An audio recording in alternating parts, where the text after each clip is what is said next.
উপস্থিত সংশ্লিষ্ট খাতের সকল সরকারি, বেসরকারি ও ইন্টারন্যাশনাল স্টেক হোল্ডার এবং সাংবাদিক ভাই বোনেরা, সকলকে শুভ সকাল এবং আসসালামু আলাইকুম। বিশ্ব টেলিযোগাযোগ ও তথ্য সংঘ দিবস 2025 উপলক্ষে আজকের এই অনুষ্ঠান আয়োজন করার জন্য এবং আমাকে এই অনুষ্ঠানে আমন্ত্রণ জানানোর জন্য ডাক ও টেলিযোগাযোগ বিভাগকে বিশেষভাবে ধন্যবাদ জানাতে চাই। প্রথমেই বলে নিচ্ছি যে আমি ডাক টেলিযোগাযোগের এই সেক্টরের মানুষ নই, কিংবা আমার ব্যাকগ্রাউন্ডও পড়াশোনাও এই কেন্দ্রিক না, এটা আমার লিমিটেশনস। বাট তারপরেও ফয়েজ ভাই আমাকে ইনভাইট করেছেন।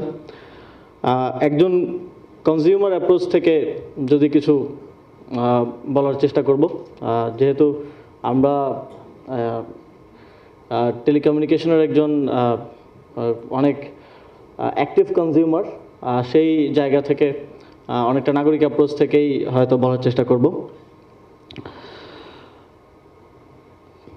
আর বিশেষ করে এই সেক্টরের যারা এক্সপার্ট আছেন, যারা দায়িত্বশীল আছেন, সবার কথা বলার পরে টেকনিক্যাল অ্যাপ্রোচ থেকে কথা বলার আসলে যোগ্যতা কিংবা বোঝাপড়াটাও আমার নেই। আজ আমরা এমন একটি বাস্তবতায় এখানে এই অনুষ্ঠান করছি যখন আমরা কেবল এই খাতের ফলোয়ারের ভূমিকায় আছি। ডিজিটাল ও তথ্য প্রযুক্তি খাত বিশ্বের অন্যতম ভাইব্রেন্ট একটি খাত হিসেবে পরিচিত। প্রতিদিনই এই খাতে আমরা নতুন নতুন ইনোভেশনের খবর শুনি। আমরা যদি ইন্টারন্যাশনাল জার্নালগুলোতে এখনও যদি কেউ যান, তাহলে দেখতে পাবেন যে ইন এভরি মিনিট এবং এভরি ডে আমরা নতুন নতুন ইনোভেশন দেখছি। তবে তার কতটুকুতে আমরা বাংলাদেশ কন্ট্রিবিউট করতে পারছি, এটা একটা কোশ্চেন মার্ক হিসেবে থেকে যায়।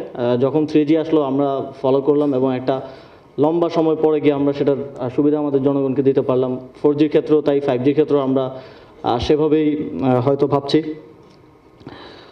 তবে আমাদের দেশের ইয়াং জেনারেশন, যারা পৃথিবীর বিভিন্ন দেশে এই খাতের লিডিং কোম্পানি এবং যারা ইনোভেট করছেন, তাদের সেখানে কিন্তু কাজ করছেন এবং সেখানে কন্ট্রিবিউট করছেন। আমরা হয়তো তাদেরকে বাংলাদেশে সেই সুযোগটা এবং সেই ইকোসিস্টেমটা, সেই সম্ভাবনাটা দিতে পারছি না, যেটার কারণে এই ইনোভেশনগুলো আমাদের দেশ থেকে হচ্ছে না কিংবা করার সুযোগ আমরা পাচ্ছি না।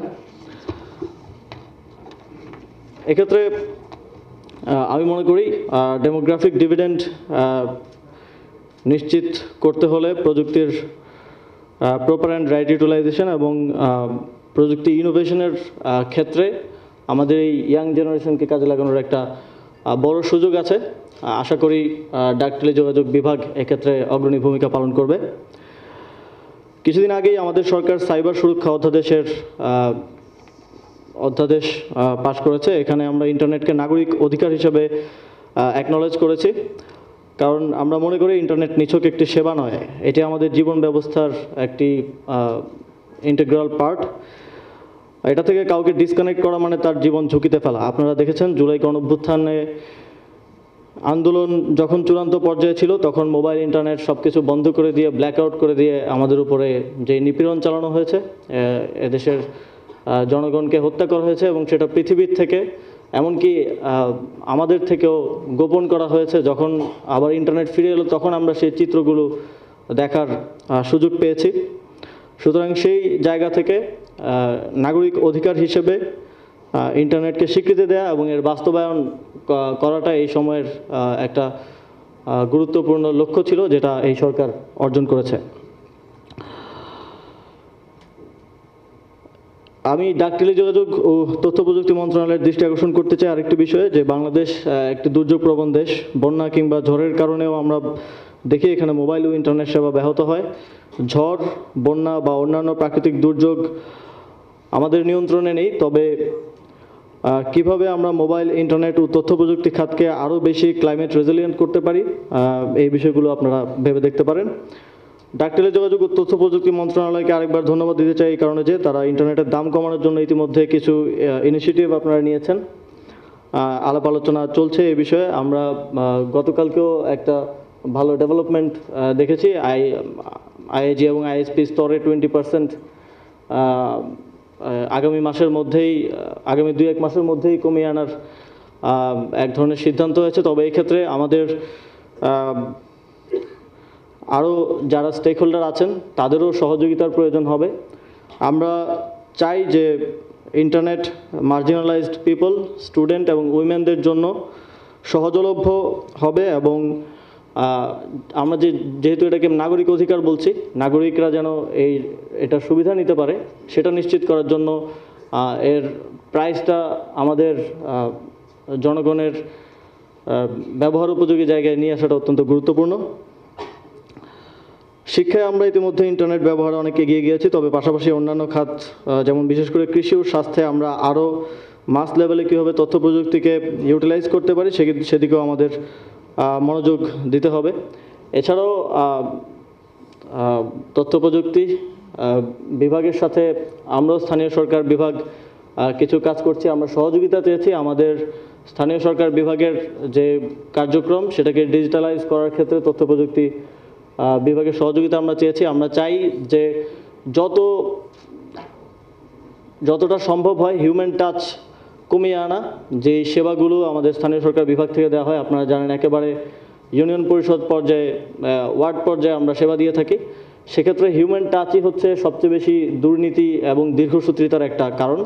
আমরা মনে করি ডিজিটাইজেশনের মাধ্যমে সেটা কমিয়ে আনা সম্ভব এবং জনগণকে সরকারের সেবা গ্রহণের ক্ষেত্রে আরও ভালোভাবে সেবাটা দেওয়া সম্ভব। তবে তথ্য প্রযুক্তি ক্ষেত্রে আমরা যেহেতু যুব ক্রীড়া মন্ত্রণালয় থেকেও কিছু উদ্যোগ গ্রহণ করেছি। আপনারা জানেন যে আর্টিফিশিয়াল ইন্টেলিজেন্স ট্রেনিংয়ের একটা উদ্যোগ আমরা নিয়েছি। সেক্ষেত্রেও আমরা তথ্য প্রযুক্তি বিভাগের সহযোগিতা চাইব, একটা সমন্বয় চাইব, যাতে করে আমরা আমাদের যে ইয়াং জেনারেশন আছে, আমরা এআই হয়তো ইউজ করি কিন্তু সেটা আমরা যতটা ইউটিলাইজেশন করা উচিত বা করার সুযোগ আছে কিংবা বিশ্ব করছে সেটা আমরা করতে পারছি না, কারণ প্রপার ট্রেনিং এবং সচেতনতা অ্যাওয়ারনেসটা নেই। সেটা বিল্ড করার জন্যই আমাদের যুব ক্রীড়া মন্ত্রণালয় থেকে এই প্রজেক্টটি নেয়া। এক্ষেত্রে আমরা আশা করি যে আমরা আমাদের ইয়াং জেনারেশনের মধ্যে, যুবদের মধ্যে এআই সম্পর্কিত অ্যাওয়ারনেস এবং ট্রেনিং পৌঁছে দিতে পারবো। আজকের যেই প্রতিপাদ্য gender equality in digital transformation, আমি মনে করি এটা অত্যন্ত গুরুত্বপূর্ণ একটা পার্ট। আপনারা দেখেছেন আমাদের দেশে অত্যন্ত সফল একটি সেক্টর হচ্ছে আরএনজি সেক্টর, যার সফলতার পেছনে সবচেয়ে বড় কারণ হচ্ছে নারীদের বিপুল পরিমাণে অংশগ্রহণ এবং নারী পুরুষের মধ্যে একটা প্রতিযোগিতা। আমরা দেখেছি যে এই 5ই আগস্টের পরে গার্মেন্টস সেক্টরে জবের জন্য আন্দোলন হয়েছে যে নারী পুরুষ সমান জব চাই বা এই ধরনের একটা প্রতিযোগিতা সেখানে আছে এবং নারীদের অংশগ্রহণের কারণে এই সেক্টরটা একটি অন্যতম সফল সেক্টর এবং আমরা পুরো পৃথিবীতে এটা একটা অ্যাডভার্টাইজমেন্ট হিসেবেও সেল করেছি বিগত সময়ে এবং আমাদের মার্কেটটা এইভাবে তৈরি হয়েছে। সেই জায়গা থেকে এরকম একটি বর্ধমান সেক্টর হিসেবে আমার মনে হয় আইসিটি সেক্টরেও নারীদের অংশগ্রহণ নিশ্চিত করা এবং সেই সুযোগ সৃষ্টি করার জন্য কোথায় কোথায় আমাদের ব্যারিয়ারগুলো আছে সেগুলো চিহ্নিত করে সেভাবে পরবর্তী পলিসি নেওয়াটা অত্যন্ত গুরুত্বপূর্ণ। তবে একই সাথে আমাদের আরও একটি বিষয়ে সবচেয়ে বেশি সতর্ক থাকতে হবে, সেটা হচ্ছে তথ্য প্রযুক্তি ও ইন্টারনেটের নিরাপদ ব্যবহার। আমরা প্রতিনিয়ত লক্ষ্য করি এটা আমাদের একটা ডেইলি প্রবলেমে পরিণত হয়েছে যে সোশ্যাল মিডিয়া থেকে শুরু করে বিভিন্ন মাধ্যমে নারীদের হ্যারাসমেন্ট এবং যেই নিরাপত্তাটা আমাদের সাইবার স্পেসে নারীদের দেওয়া প্রয়োজন সেটা আমরা দিতে ব্যর্থ হচ্ছি। এটা স্বীকার করতে কোনো বাধা নেই, তবে আশা করছি যে আমাদের সাইবার সুরক্ষা অধ্যাদেশ এবং আরও কিছু উদ্যোগ পলিসি লেভেলে এবং বাস্তবায়নের লেভেলেও তথ্য প্রযুক্তি মন্ত্রণালয় নেবেন, যাতে করে আমরা সাইবার স্পেসে নারীদের সম্পূর্ণ সুরক্ষা নিশ্চিত করতে পারি, একটা সুন্দর সাইবার স্পেস আমরা তৈরি করতে পারি। নিরাপত্তা বলতে শুধু এখন যেই ল অ্যান্ড অর্ডার বলতে আমরা যেটা স্বাভাবিকভাবে বুঝি সেটা এখন সাইবার স্পেসের ক্ষেত্রেও সমানভাবে প্রযোজ্য। সেখানেও আমাদের সর্বোচ্চ নিরাপত্তা আমাদের নাগরিকদের জন্য নিশ্চিত করা আমি মনে করি সরকারের একটি অন্যতম দায়িত্ব। এই জায়গা থেকেও তথ্য প্রযুক্তি মন্ত্রণালয়ের গুরুত্বপূর্ণ ভূমিকা রাখার সুযোগ আছে এবং সেক্ষেত্রে যে কোনো ধরনের সহযোগিতা করতে আমাদের মন্ত্রণালয় এবং অন্তর্বর্তীকালীন সরকার বদ্ধপরিকর। আপনাদের সকলকে আবারও আজকের এই সুন্দর অনুষ্ঠান আয়োজন এবং এই অনুষ্ঠানে আমাকে আমন্ত্রণ করার জন্য ধন্যবাদ জানিয়ে আমার বক্তব্য শেষ করছি।